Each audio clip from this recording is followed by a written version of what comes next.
En la primavera de 1946, 8 meses después del final de la Segunda Guerra Mundial, Estados Unidos toma una decisión al más alto nivel gubernamental. Envían al fondo del mar uno de los sistemas armamentísticos más avanzados de Japón para evitar que caiga en manos de la Unión Soviética. Yo estaba atónito. Cuando lo vi por el periscopio era un monstruo, se lo aseguro. En plena guerra, los científicos norteamericanos luchaban para desentrañar los misterios de la fuerza atómica, y los nazis desarrollaban misiles balísticos que dejaban caer explosivos sobre ciudades a cientos de kilómetros. Japón también construyó un arma secreta diseñada para bombardear las ciudades norteamericanas y obligar a que Estados Unidos se rindiera. Ahora, varias décadas después, un equipo de expertos investiga por qué Estados Unidos decidió mantenerla oculta. Aquí tenemos personas que participaron en esa guerra desarrollando lo que ahora llamamos armas de destrucción masiva. El arma secreta de Japón.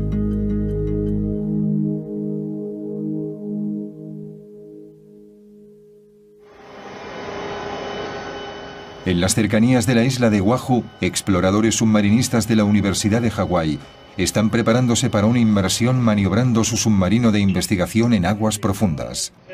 Les confirmo posición, 24 grados... Están a unos 800 metros cuando descubren un naufragio de la Segunda Guerra Mundial del que se ha hablado a menudo, pero que nunca se había localizado. Un arma tan secreta que los norteamericanos no supieron de su existencia hasta el final de la guerra. Se han reunido 3 expertos para descifrar los secretos del programa japonés I-400. Podían rodear el Cabo de Hornos.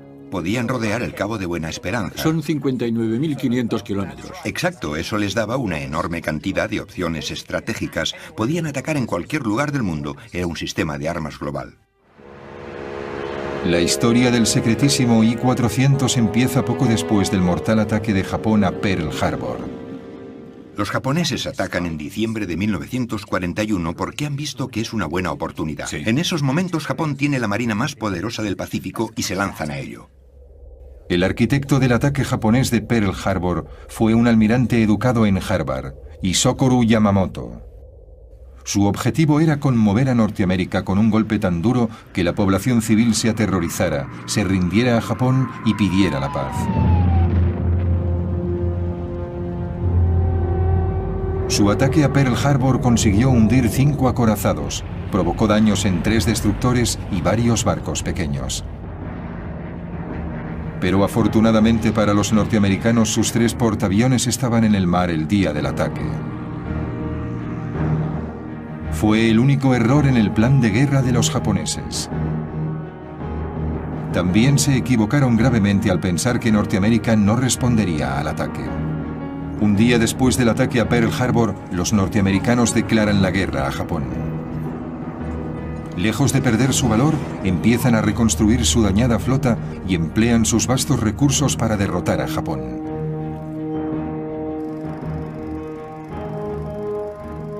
Si Japón quiere obligar a Estados Unidos a negociar, Yamamoto tiene que idear una forma de mantenerlos a la defensiva, desmoralizar a la población civil y hacer que la guerra sea demasiado costosa para que puedan luchar.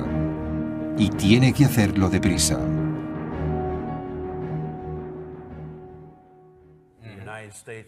Las industrias de Estados Unidos empiezan a tomar parte de una guerra basada en la economía. Y él sabe que cuentan con todos esos medios. Conoce la limitada capacidad de la sociedad japonesa contra la gran capacidad de la sociedad norteamericana. Personalmente estaba en contra de una guerra con Estados Unidos, porque sabía que no podían ganar. Pero al mismo tiempo, como comandante en jefe de la flota combinada, sabía que tenía que elaborar una estrategia que hiciera viable la guerra de Japón contra Estados Unidos. En los meses siguientes a los de Pearl Harbor, desesperado, Yamamoto busca formas de llevar la guerra al corazón de Estados Unidos, aun sabiendo que está a miles de kilómetros. Estudia el éxito de los U-boat alemanes, los letales submarinos nazis que dan caza a los barcos en el Atlántico. Desde enero a julio de 1942, los U-Boat alemanes hunden 397 barcos que transportan millones de toneladas de suministros destinados a Gran Bretaña. Algunos fueron torpedeados cuando estaban a la vista de tierra estadounidense.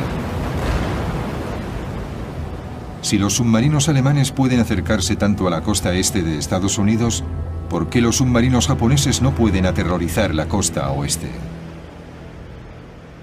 ¡A sus puestos! Para probar su teoría, Yamamoto ordena una serie de misiones contra la costa oeste de Estados Unidos. Envía un submarino a Santa Bárbara, California, para que bombardee una refinería de petróleo. Provocó pocos daños, pero desencadenó el miedo a una invasión japonesa a todo lo largo de la costa oeste. A lo largo del Pacífico se persigue al submarino japonés que ha traído la guerra a tierra estadounidense. En la costa, el merodeador ha atacado las refinerías de petróleo cercanas a la playa de Santa Bárbara. El trozo de una bomba hecha en Tokio produjo pocos daños, pero ha sido la primera lanzada a orillas norteamericanas durante esta guerra. Al día siguiente, la Brigada de Artillería Costera dispara 1.400 misiles antiaéreos contra lo que creen aviones enemigos, pero no se confirma el avistamiento.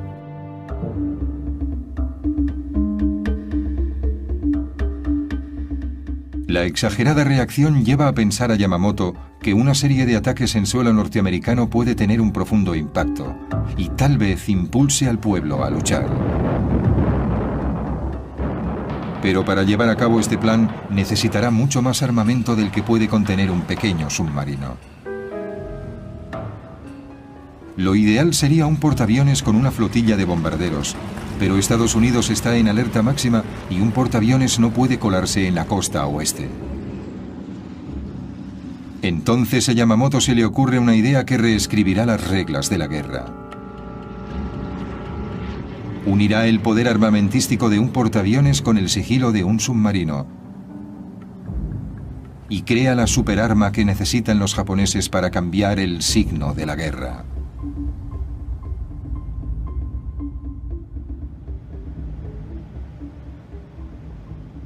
La idea de un submarino que transporte un avión no es nueva, pero solo para una misión específica, el reconocimiento. Poder lanzar un avión que vuele en círculos 60 u 80 kilómetros a ambos lados del barco amplía al capitán el conocimiento de muchos kilómetros más allá del horizonte. Pero Yamamoto quiere ver si un submarino que lance un avión puede convertirse en un arma ofensiva, que no solo sea un aparato de reconocimiento. Ordena otra misión de prueba. Esta vez un pequeño avión lanzado desde un submarino bombardea Oregón esperando el inicio del fuego enemigo. El ataque resulta fallido, pero la misión convence a Yamamoto de que un submarino puede pasar entre las defensas costeras y atacar a la inadvertida población civil. Si un solo avión lanzado desde un submarino puede sembrar el pánico, tal vez una flota pueda aterrorizar y humillar a Norteamérica. Poder llegar a su destino y lanzar un ataque por aire sin ser descubiertos daría a los japoneses una ventaja que ninguna otra marina, ninguna otra fuerza tenía durante la guerra.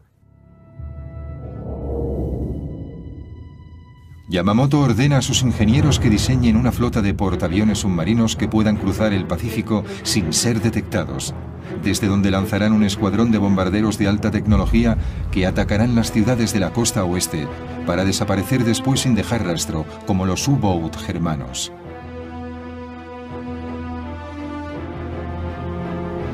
Pero Yamamoto espera más de este supersubmarino. Quiere que su nueva arma aterrorice y desestabilice Norteamérica, atacando Manhattan y posiblemente hasta la ciudad de Washington.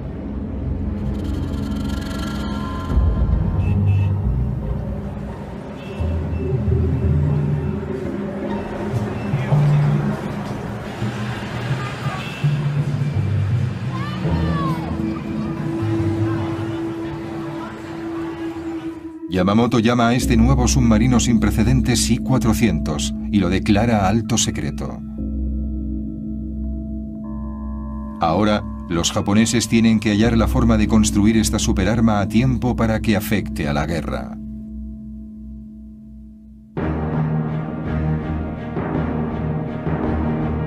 Mientras los japoneses trabajan en su plan maestro, Estados Unidos acelera los trabajos para un arma secreta propia, cuyo nombre en código es Proyecto Manhattan. La bomba atómica.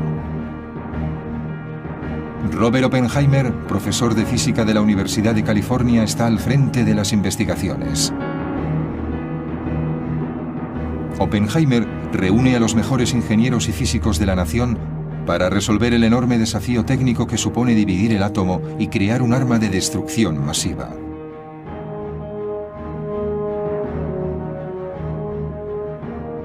Los norteamericanos temen que los alemanes y los japoneses estén construyendo bombas atómicas, así que deben actuar con rapidez.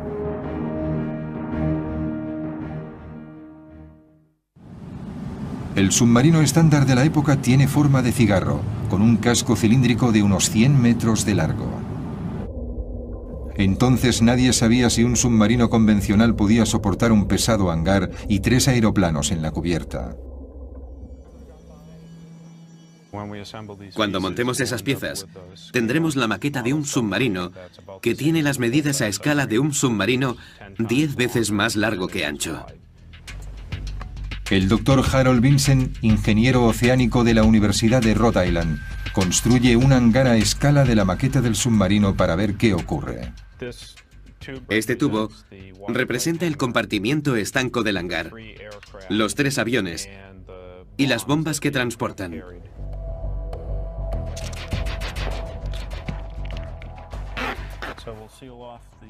Sellaremos el extremo del hangar por aquí y veamos qué sucede cuando lo sumergimos.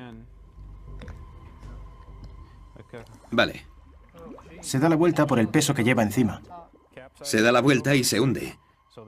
Por lo tanto, tuvieron que idear otro método para transportar bajo el agua un hangar tan pesado con todos los aviones. Los diseñadores japoneses deben encontrar una forma de albergar los aviones sin poner en peligro el delicado equilibrio del submarino.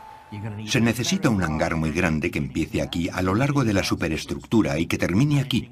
Hay que trasladar aquí el área de navegación, a un lado del barco y en la parte de arriba, que es mucho más amplia.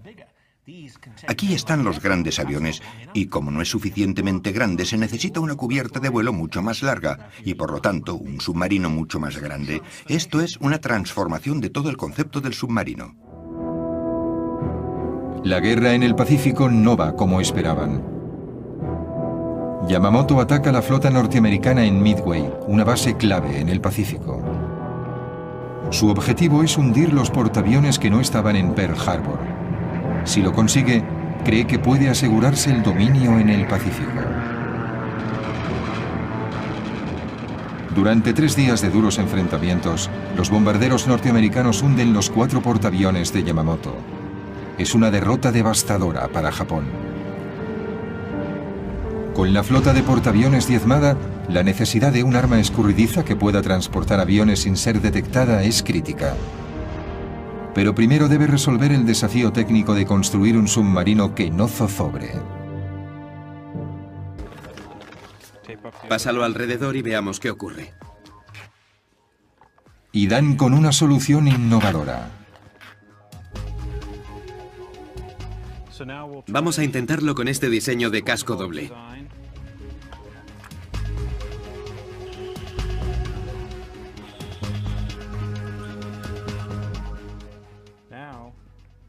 Ahora es muy estable. Se mantiene y no se da la vuelta. 2 cilindros, uno junto al otro, como una escopeta de 2 cañones. Con el mayor problema resuelto, los japoneses pueden por fin empezar a construir su nueva y monstruosa arma y seguir en la guerra. La construcción de los submarinos gigantescos empieza en enero de 1943. El nuevo reto para Yamamoto será utilizar su nueva superarma de la forma más efectiva que sea posible. Por la grave escasez de acero y mano de obra en Japón, solo podrá encargar 18 unidades. Cada submarino transportará 3 bombarderos cargados con una sola bomba, lo que supone como máximo 54 bombas por misión, un armamento muy limitado. En una sola noche, los bombarderos nazis lanzaron sobre Londres 1.400 bombas altamente explosivas. El ataque duró 57 noches, pero aún así, los británicos no se rindieron. El almirante se da cuenta de que sus 54 bombas sirven para provocar daños importantes en las ciudades, pero no para minar la moral de la población. Por eso empieza a considerar otras opciones. Los japoneses buscaban desesperadamente cualquier medio de infligir más sufrimiento a Estados Unidos. Y en un esfuerzo por evitar el avance o provocar una negociación de paz, pensaron en utilizar gérmenes contra las ciudades norteamericanas. Se discutió y era obvio que la forma de liberarlos era mediante un avión lanzado desde un submarino. Para optimizar la efectividad de esta pequeña flota, los japoneses buscan un tipo diferente de bomba, algo que pueda matar miles de personas en un solo ataque para rendir a Norteamérica.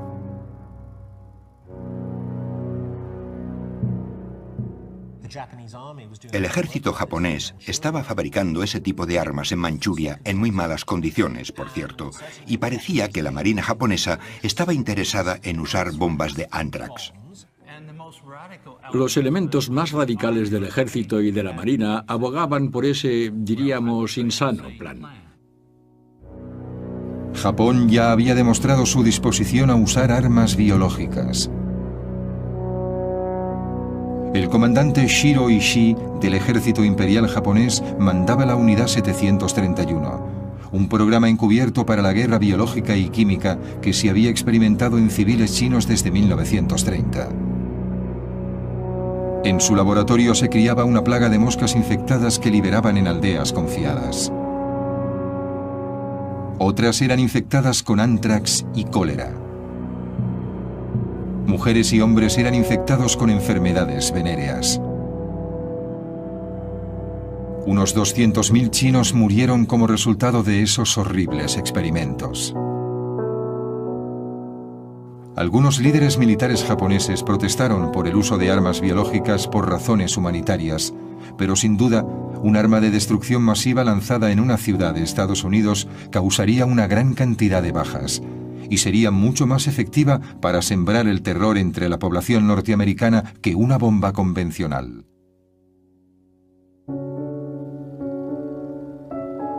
Enero de 1943. Mientras se está construyendo el primer I-400, la Marina también está construyendo un bombardero secreto que será transportado en un hangar estanco en la cubierta del submarino.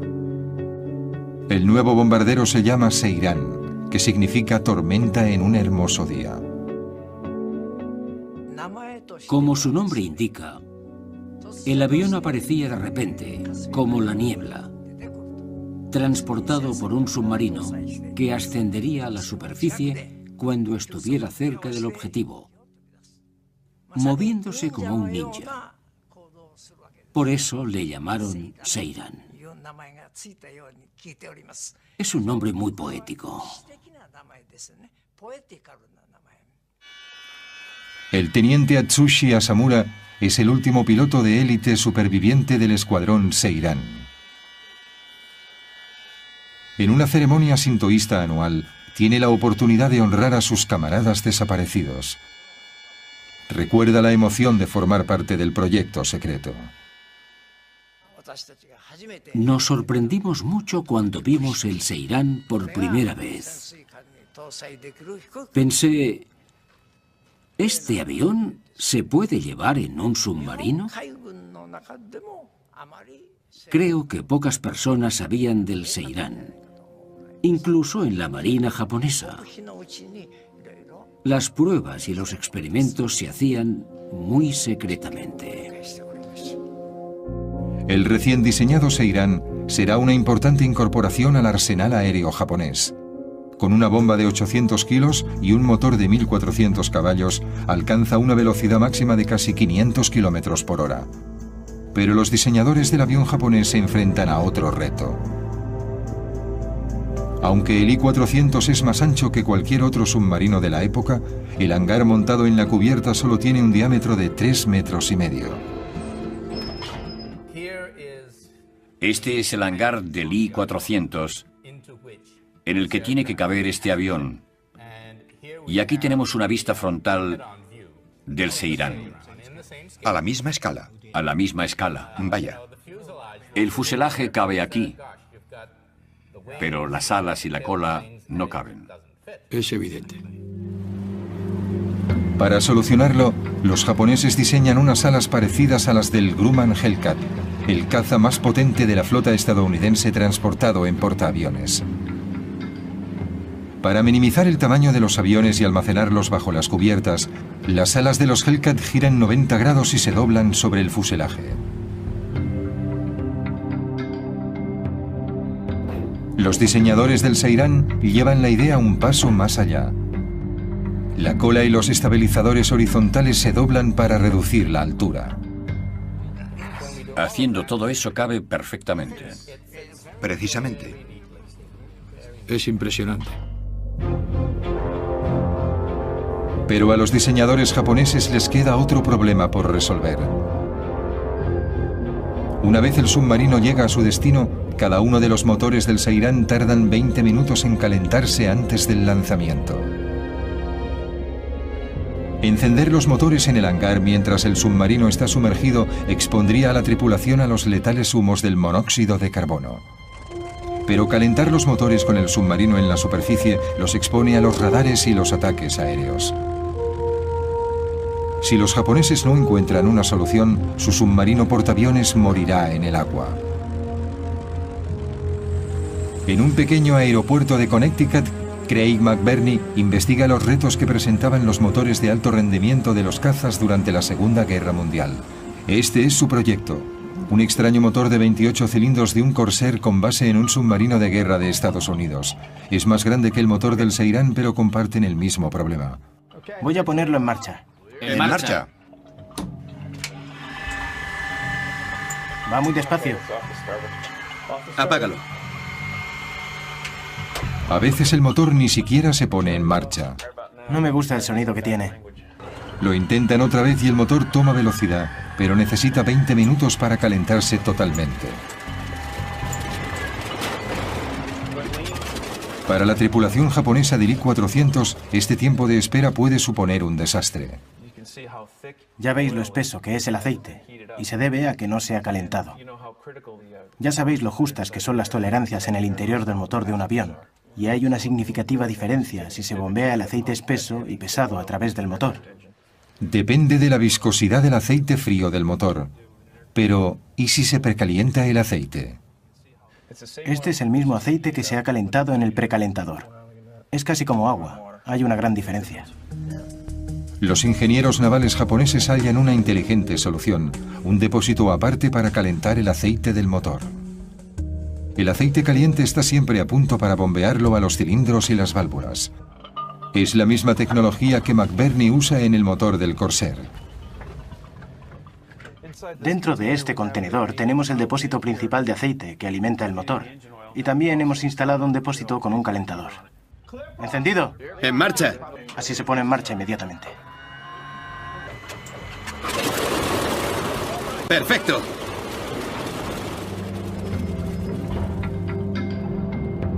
Con el aceite del motor precalentado, el avión sale del hangar hacia la rampa de despegue.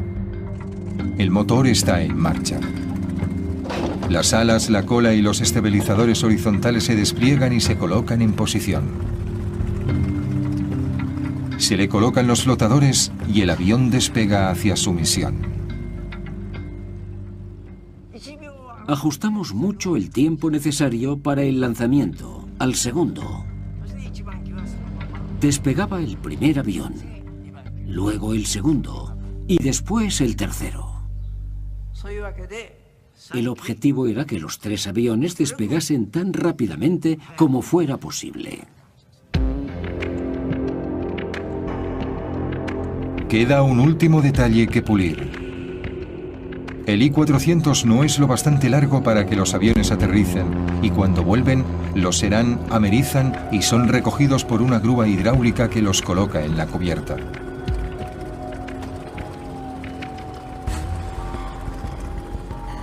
Resueltos los problemas de ingeniería, parece que el programa I-400 marcha a toda vela.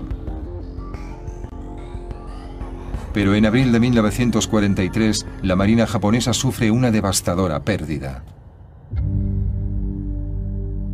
El objetivo de Estados Unidos es matar al almirante Yamamoto. Su avión es derribado en las Islas Salomón.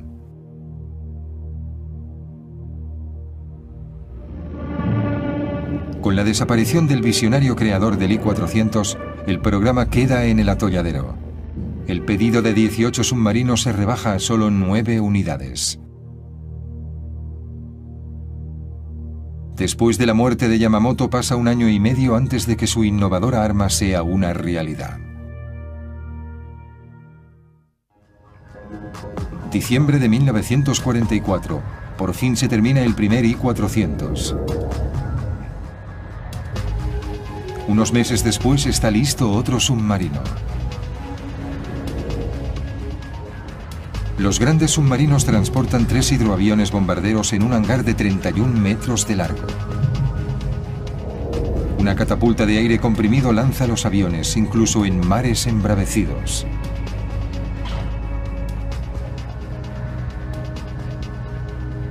Con 121 metros de largo, el I-400 es el mayor submarino de los mares. Además, va fuertemente armado. En la cubierta de popa lleva un cañón de 140 milímetros, uno de los más grandes montados en un submarino. 4 cañones antiaéreos defienden el enorme barco de los ataques por aire. Y está armado con 8 tubos de torpedos situados en la proa. El hombre designado para liderar el programa I-400 es Tatsunosuke Arizumi. Estaba al mando del ataque submarino a Pearl Harbor.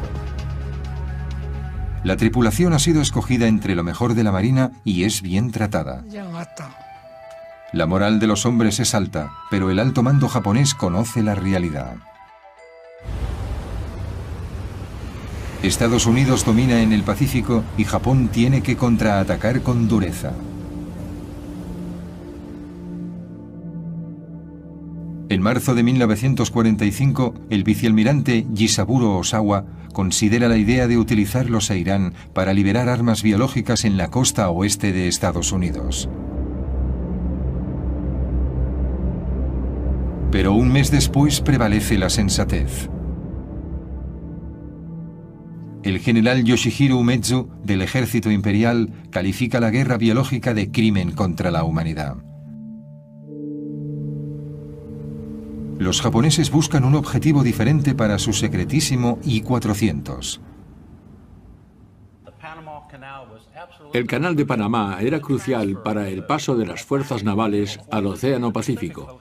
Y por eso los japoneses querían atacarlo. Si Japón podía apoderarse del canal, evitaría el tráfico de barcos durante meses, y las fuerzas aliadas tendrían que seguir una ruta mucho más larga, rodeando el Cabo de Hornos. Los estrategas navales preparan la misión. El plan era algo así. Esta flotilla de 4 submarinos transportaría 10 aviones que podían recorrer una buena distancia desde Quebec. Sí, navegando por el Pacífico. Unos 13.000 kilómetros hasta llegar al punto de lanzamiento, en el Ecuador, más o menos por ahí. Luego emergerían y lanzarían sus 6 aviones lo más deprisa que pudiesen. Y para sorprender totalmente al enemigo, llegarían de distintas direcciones. Volarían sobre Colombia, girarían bruscamente y de repente, y luego, tal vez, descenderían a un nivel bajo, enfilarían el canal y atacarían por el extremo norte a estas compuertas. La misión sería extremadamente peligrosa para la flota y la tripulación de los I-400. Los submarinos tenían que hacer el viaje hasta el Canal de Panamá por aguas enemigas. En el verano de 1945, el Pacífico era un lago norteamericano y eso suponía que era relativamente difícil que cualquier barco enemigo entrara en el área del Canal de Panamá. Aunque los submarinos llegaran sanos y salvos a su destino, las esclusas del Canal de Panamá estaban muy vigiladas y armadas con cañones antiaéreos. Una opción era bombardear desde una gran altitud, pero eso presentaba otros problemas. Las esclusas y los muros eran estructuras de hormigón reforzado con acero de 2 o 2,5 metros de espesor. Desde 4.000 metros de altura apenas habrían visto el canal. Las posibilidades de acertar un blanco como ese eran muy pocas. Con solo 6 aviones con una bomba cada uno no había margen de error. Se les ocurrió un plan radical para asegurar el éxito del ataque. En aquellos momentos, las misiones aéreas japonesas eran llevadas a cabo por los kamikaze, misiones solo de ida, y el plan era hacer lo mismo aquí. Dada la escasez de recursos en la época, Japón no tenía más alternativa que los kamikaze.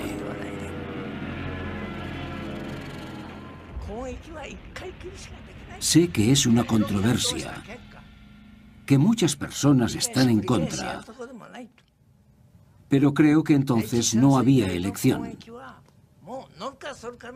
Sabíamos que probablemente no dieran en el blanco, incluso con varias bombas.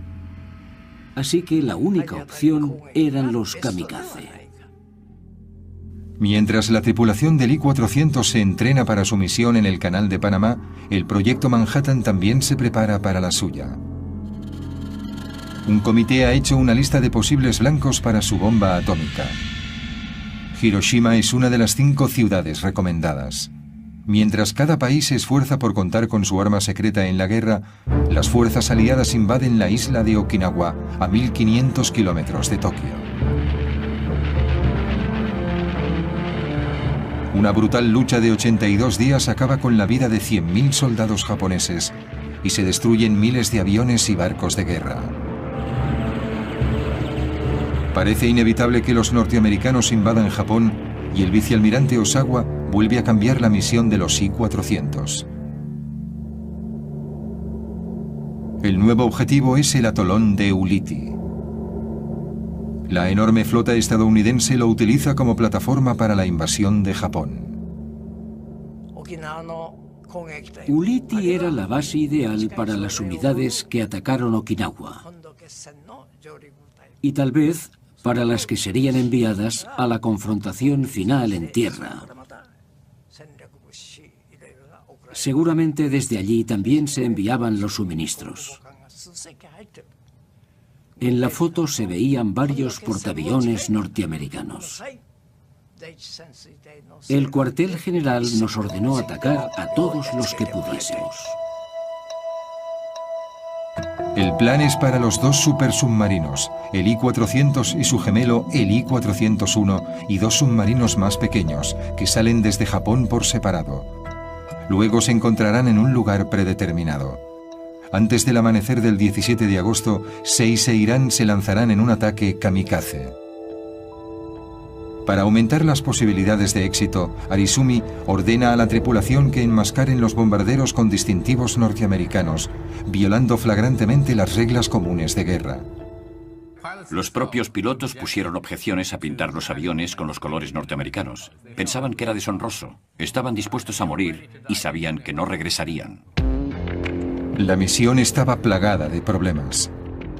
De camino a Ulithi, un buque de guerra estadounidense hunde uno de los submarinos pequeños. Mueren los 140 tripulantes.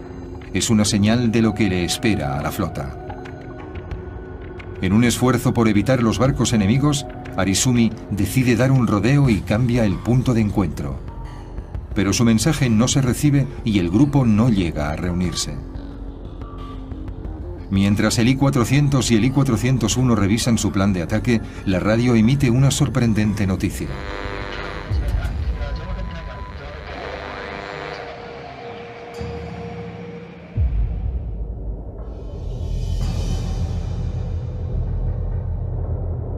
Estados Unidos ha derrotado a Japón con su arma secreta.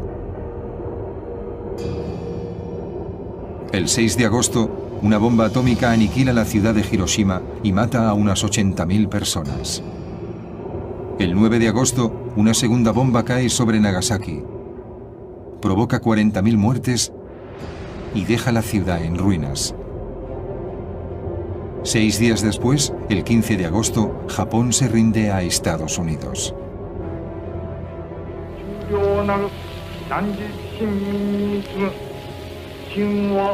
El emperador Hirohito se dirige por radio a la nación y pide a su pueblo que resistan lo irresistible, que sufran lo insufrible. El día siguiente, el 16, recibimos un telegrama ordenándonos el cese del fuego. Al recibir ese increíble telegrama, gradualmente fuimos asumiendo la realidad. Entonces empezó a bordo el verdadero drama. En aquella época, rendirse y seguir vivo no existía en la Marina Imperial japonesa.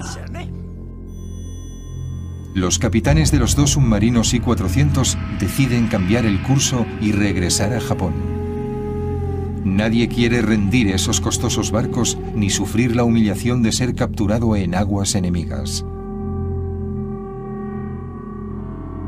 Para proteger su secreto, Arizumi ordena a la tripulación de los 2 I-400 que hundan en el océano los Seiran con los distintivos norteamericanos. Los submarinos japoneses no son un peligro para la flota norteamericana.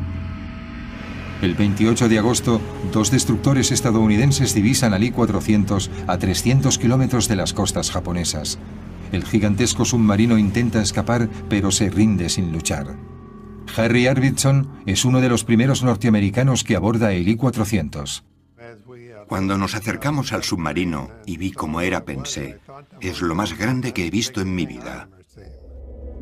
Luego, el 29 de agosto, un submarino norteamericano, el USS Segundo, avista el I-401. Carlo Carlucci era furriel del submarino norteamericano.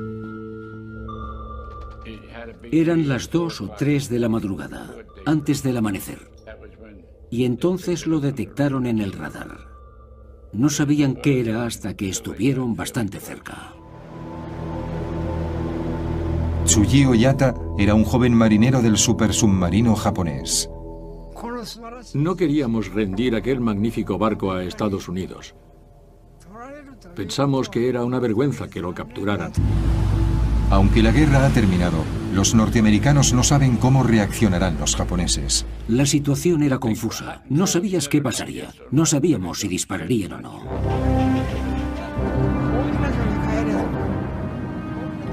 Nos dirigíamos a Japón, pero decidimos evitar que los norteamericanos se apoderaran del submarino y hablamos de hundirlo cerca de la costa. Antes de que los japoneses pudieran llevar a cabo su plan, fallaron los motores del submarino.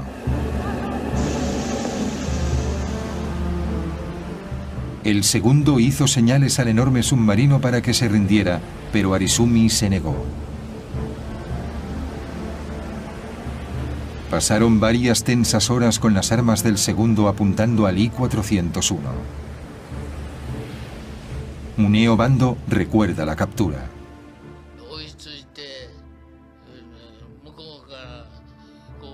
Nos apuntaron con los cañones y nos ordenaron que enviásemos un oficial a su barco.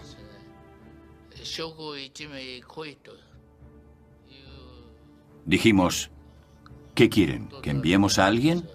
Envíennos a alguien.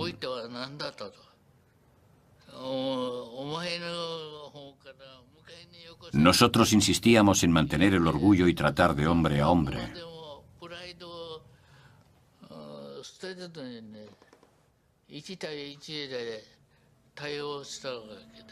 Bando habla algo de inglés y lo envían a negociar con los norteamericanos.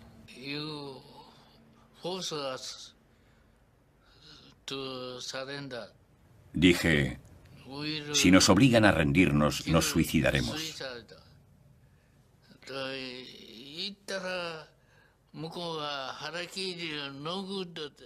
Me contestaron, el harakiri no es bueno.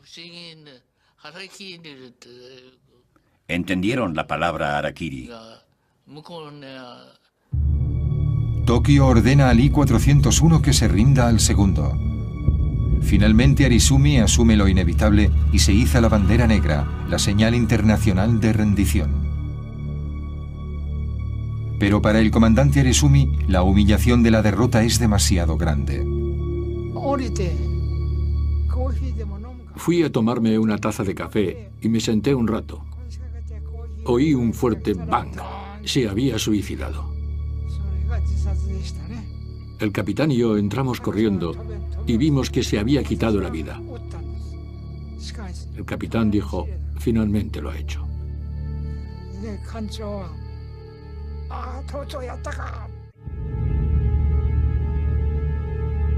Toda la tripulación japonesa es hecha prisionera.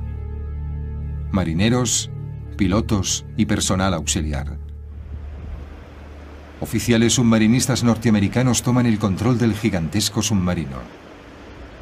Enseguida se percatan de que están en un barco que no tiene nada que ver con los que han visto hasta ahora. Uno de los primeros norteamericanos que abordan el I-401 es un joven marinero llamado Paul Whitmer. Inmediatamente descubre el inusual doble casco del diseño. Entramos en la sala de máquinas y había una puerta a una sala contigua. ¿Qué demonios es esto? Echamos un vistazo y vimos que había otro juego de motores. Había dos salas de máquinas, a babor y a estribor. Descubrimos que tenía dos cascos. Era como dos submarinos, uno al lado del otro. La tripulación japonesa permanece a bordo y solo hay 6 norteamericanos al mando. Yo llevaba una 45, todos llevábamos una 45 y una buena cantidad de balas en el bolsillo de mi chaqueta. Si hubiera tenido que usarlas, habría disparado. Había mucha tensión. Nadie confiaba en nadie. No sabíamos qué esperar. Podrían habernos reducido porque nos superaban en número y si hubieran decidido hundir el barco no habríamos podido evitarlo. Los norteamericanos dejan las escotillas abiertas para evitar que los japoneses sumerjan el submarino y arrastren con ellos al fondo a los marineros estadounidenses. Con el paso de las horas se relaja la tensión entre los antiguos enemigos. Ahora tienen un objetivo común: manejar el submarino y volver sanos y salvos a Tokio. En la sala de máquinas aprendimos a comunicarnos con los japoneses. Tenían que enseñarnos y nosotros a ellos. Necesitábamos conocer algunas palabras para describir el motor. Era una forma de comunicación de escuela elemental. E intentábamos aprender sus signos y su vocabulario. ¿Cómo se llama esto? ¿Cómo se llama eso? Después de dejar a la tripulación japonesa en su país, la Marina decide llevar a Estados Unidos los inusuales barcos para estudiarlos. En diciembre de 1945 salen de Japón hacia Pearl Harbor. Los submarinos capturados llegan poco antes del día de Año Nuevo de 1946. La Marina de Estados Unidos no pierde el tiempo e inspecciona y estudia todos los detalles del diseño de los supersubmarinos.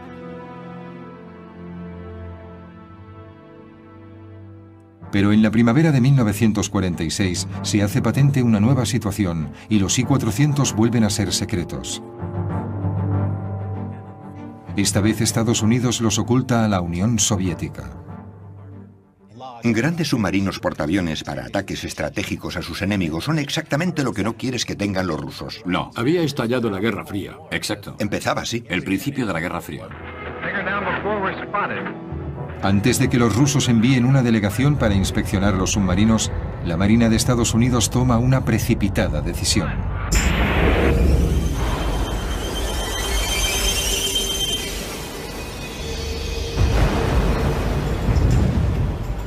El 31 de mayo de 1946 hunden el I-401 en las costas de Pearl Harbor. 2 días después, el I-400 se reúne con él en el fondo del mar, y con ellos van los secretos de la ingeniería japonesa de la Segunda Guerra Mundial. Nadie conocerá todo su potencial.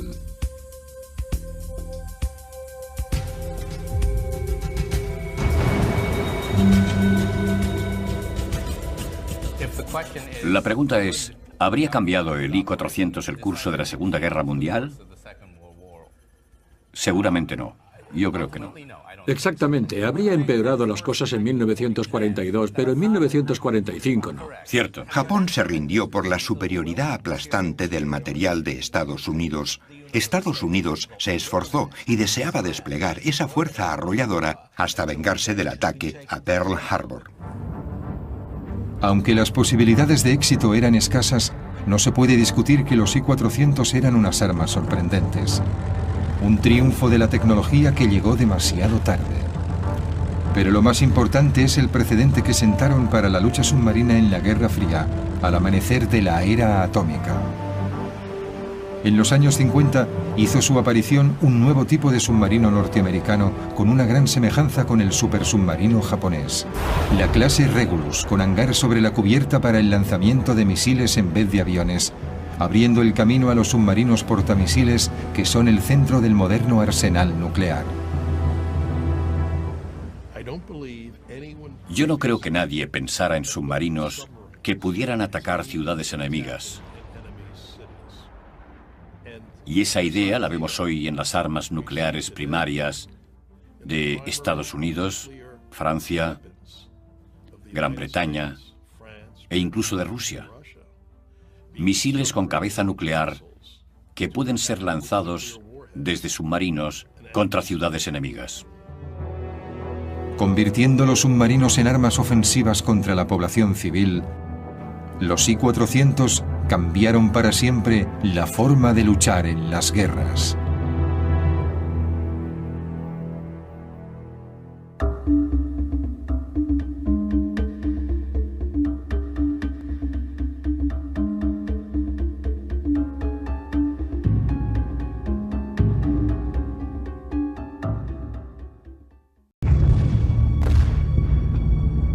En la primavera de 1946, 8 meses después del final de la Segunda Guerra Mundial, Estados Unidos toma una decisión al más alto nivel gubernamental.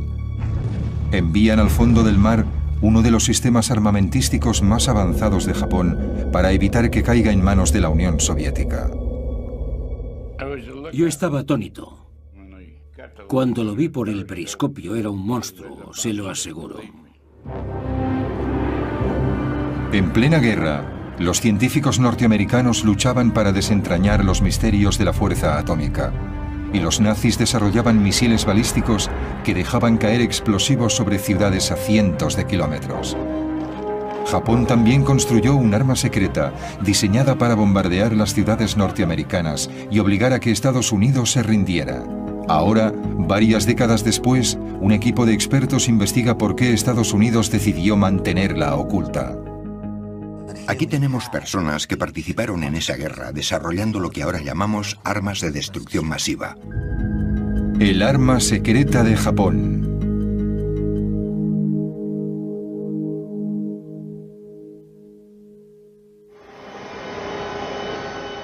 En las cercanías de la isla de Oahu, exploradores submarinistas de la Universidad de Hawái están preparándose para una inmersión maniobrando su submarino de investigación en aguas profundas. Les confirmo posición, 24 grados... Están a unos 800 metros cuando descubren un naufragio de la Segunda Guerra Mundial del que se ha hablado a menudo, pero que nunca se había localizado. Un arma tan secreta que los norteamericanos no supieron de su existencia hasta el final de la guerra. Se han reunido 3 expertos para descifrar los secretos del programa japonés I-400. Podían rodear el Cabo de Hornos. Podían rodear el Cabo de Buena Esperanza. Son 59.500 kilómetros. Exacto, eso les daba una enorme cantidad de opciones estratégicas. Podían atacar en cualquier lugar del mundo. Era un sistema de armas global. La historia del secretísimo I-400 empieza poco después del mortal ataque de Japón a Pearl Harbor. Los japoneses atacan en diciembre de 1941 porque han visto que es una buena oportunidad. Sí. En esos momentos Japón tiene la marina más poderosa del Pacífico y se lanzan a ello. El arquitecto del ataque japonés de Pearl Harbor fue un almirante educado en Harvard, Isokoro Yamamoto. Su objetivo era conmover a Norteamérica con un golpe tan duro que la población civil se aterrorizara, se rindiera a Japón y pidiera la paz. Su ataque a Pearl Harbor consiguió hundir 5 acorazados, provocó daños en 3 destructores y varios barcos pequeños. Pero afortunadamente para los norteamericanos, sus 3 portaaviones estaban en el mar el día del ataque. Fue el único error en el plan de guerra de los japoneses. También se equivocaron gravemente al pensar que Norteamérica no respondería al ataque. Un día después del ataque a Pearl Harbor, los norteamericanos declaran la guerra a Japón. Lejos de perder su valor, empiezan a reconstruir su dañada flota y emplean sus vastos recursos para derrotar a Japón.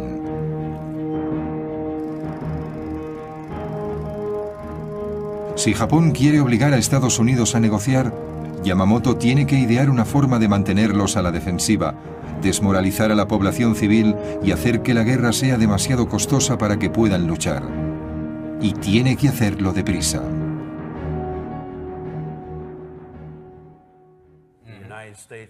Las industrias de Estados Unidos empiezan a tomar parte de una guerra basada en la economía. Y él sabe que cuentan con todos esos medios. Conoce la limitada capacidad de la sociedad japonesa contra la gran capacidad de la sociedad norteamericana. Personalmente estaba en contra de una guerra con Estados Unidos, porque sabía que no podían ganar. Pero al mismo tiempo, como comandante en jefe de la flota combinada, sabía que tenía que elaborar una estrategia que hiciera viable la guerra de Japón contra Estados Unidos. En los meses siguientes a los de Pearl Harbor, desesperado, Yamamoto busca formas de llevar la guerra al corazón de Estados Unidos, aun sabiendo que está a miles de kilómetros. Estudia el éxito de los U-Boat alemanes, los letales submarinos nazis que dan caza a los barcos en el Atlántico. Desde enero a julio de 1942, los U-Boat alemanes hunden 397 barcos que transportan millones de toneladas de suministros destinados a Gran Bretaña. Algunos fueron torpedeados cuando estaban a la vista de tierra estadounidense. Si los submarinos alemanes pueden acercarse tanto a la costa este de Estados Unidos, ¿por qué los submarinos japoneses no pueden aterrorizar la costa oeste? ¡A sus puestos! Para probar su teoría, Yamamoto ordena una serie de misiones contra la costa oeste de Estados Unidos. Envía un submarino a Santa Bárbara, California, para que bombardee una refinería de petróleo. Provocó pocos daños, pero desencadenó el miedo a una invasión japonesa a todo lo largo de la costa oeste. A lo largo del Pacífico se persigue al submarino japonés que ha traído la guerra a tierra estadounidense. En la costa, el merodeador ha atacado las refinerías de petróleo cercanas a la playa de Santa Bárbara. El trozo de una bomba hecha en Tokio produjo pocos daños, pero ha sido la primera lanzada a orillas norteamericanas durante esta guerra. Al día siguiente, la Brigada de Artillería Costera dispara 1.400 misiles antiaéreos contra lo que creen aviones enemigos, pero no se confirma el avistamiento.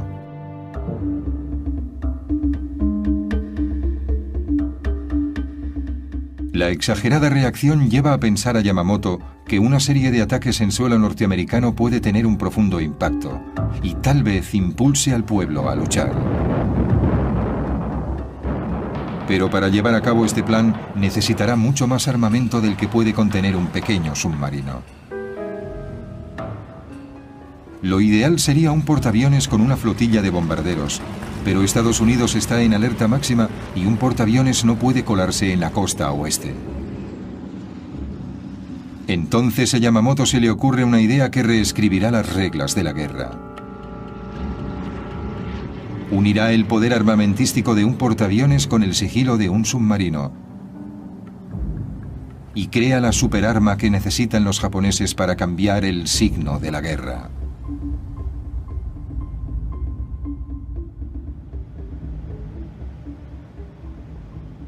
La idea de un submarino que transporte un avión no es nueva, pero solo para una misión específica, el reconocimiento.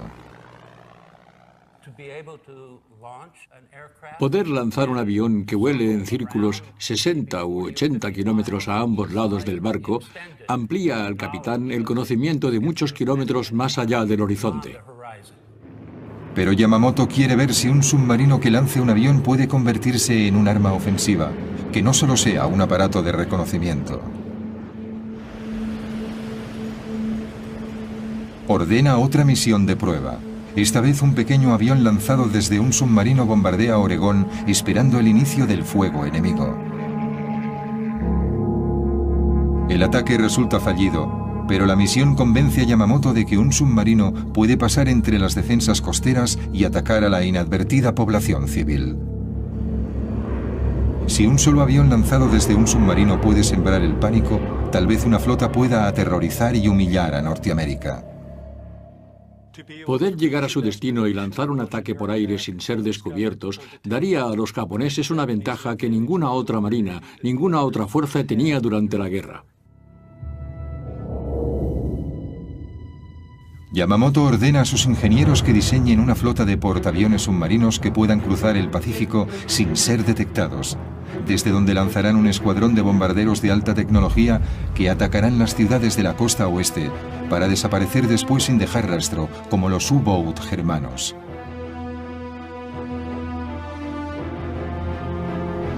Pero Yamamoto espera más de este supersubmarino. Quiere que su nueva arma aterrorice y desestabilice Norteamérica, atacando Manhattan y posiblemente hasta la ciudad de Washington.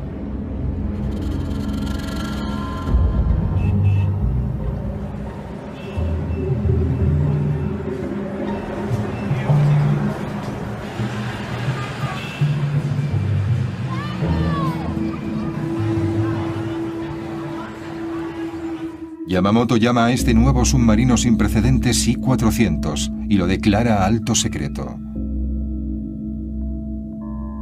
Ahora, los japoneses tienen que hallar la forma de construir esta superarma a tiempo para que afecte a la guerra.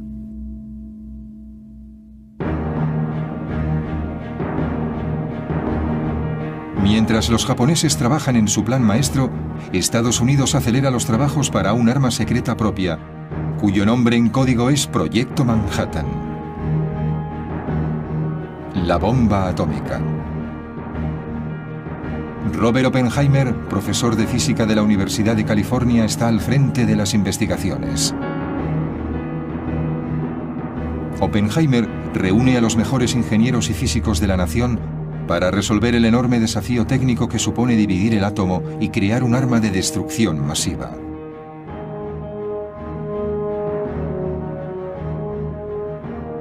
Los norteamericanos temen que los alemanes y los japoneses estén construyendo bombas atómicas, así que deben actuar con rapidez.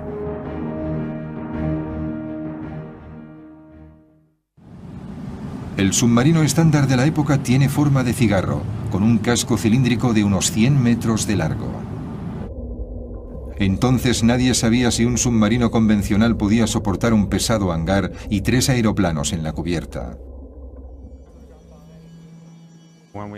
Cuando montemos esas piezas, tendremos la maqueta de un submarino que tiene las medidas a escala de un submarino 10 veces más largo que ancho. El doctor Harold Vincent, ingeniero oceánico de la Universidad de Rhode Island, construye un hangar a escala de la maqueta del submarino para ver qué ocurre. Este tubo representa el compartimiento estanco del hangar, los 3 aviones y las bombas que transportan.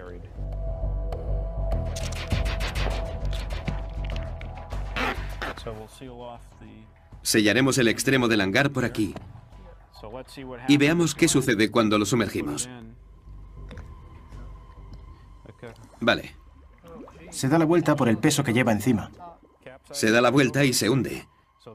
Por lo tanto, tuvieron que idear otro método para transportar bajo el agua un hangar tan pesado con todos los aviones. Los diseñadores japoneses deben encontrar una forma de albergar los aviones sin poner en peligro el delicado equilibrio del submarino. Se necesita un hangar muy grande que empiece aquí a lo largo de la superestructura y que termine aquí. Hay que trasladar aquí el área de navegación, a un lado del barco y en la parte de arriba, que es mucho más amplia. Aquí están los grandes aviones y como no es suficientemente grande se necesita una cubierta de vuelo mucho más larga y por lo tanto un submarino mucho más grande. Esto es una transformación de todo el concepto del submarino. La guerra en el Pacífico no va como esperaban. Yamamoto ataca la flota norteamericana en Midway, una base clave en el Pacífico. Su objetivo es hundir los portaaviones que no estaban en Pearl Harbor. Si lo consigue, cree que puede asegurarse el dominio en el Pacífico. Durante 3 días de duros enfrentamientos, los bombarderos norteamericanos hunden los 4 portaaviones de Yamamoto. Es una derrota devastadora para Japón. Con la flota de portaaviones diezmada, la necesidad de un arma escurridiza que pueda transportar aviones sin ser detectada es crítica. Pero primero debe resolver el desafío técnico de construir un submarino que no zozobre. Pásalo alrededor y veamos qué ocurre. Y dan con una solución innovadora. Vamos a intentarlo con este diseño de casco doble.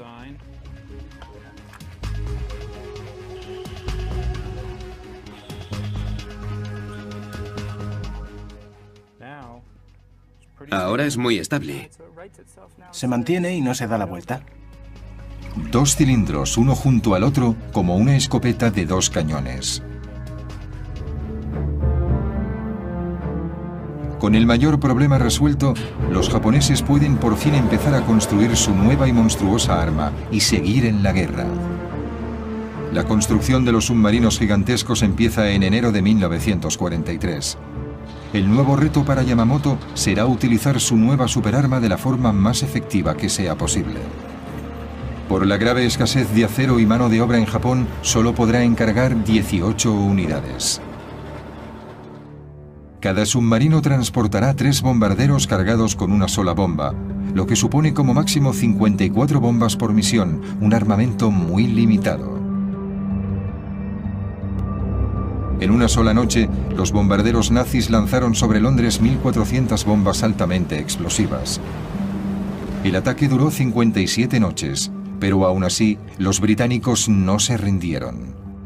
El almirante se da cuenta de que sus 54 bombas sirven para provocar daños importantes en las ciudades, pero no para minar la moral de la población. Por eso empieza a considerar otras opciones. Los japoneses buscaban desesperadamente cualquier medio de infligir más sufrimiento a Estados Unidos. Y en un esfuerzo por evitar el avance o provocar una negociación de paz, pensaron en utilizar gérmenes contra las ciudades norteamericanas. Se discutió y era obvio que la forma de liberarlos era mediante un avión lanzado desde un submarino. Para optimizar la efectividad de esta pequeña flota, los japoneses buscan un tipo diferente de bomba, algo que pueda matar miles de personas en un solo ataque para rendir a Norteamérica.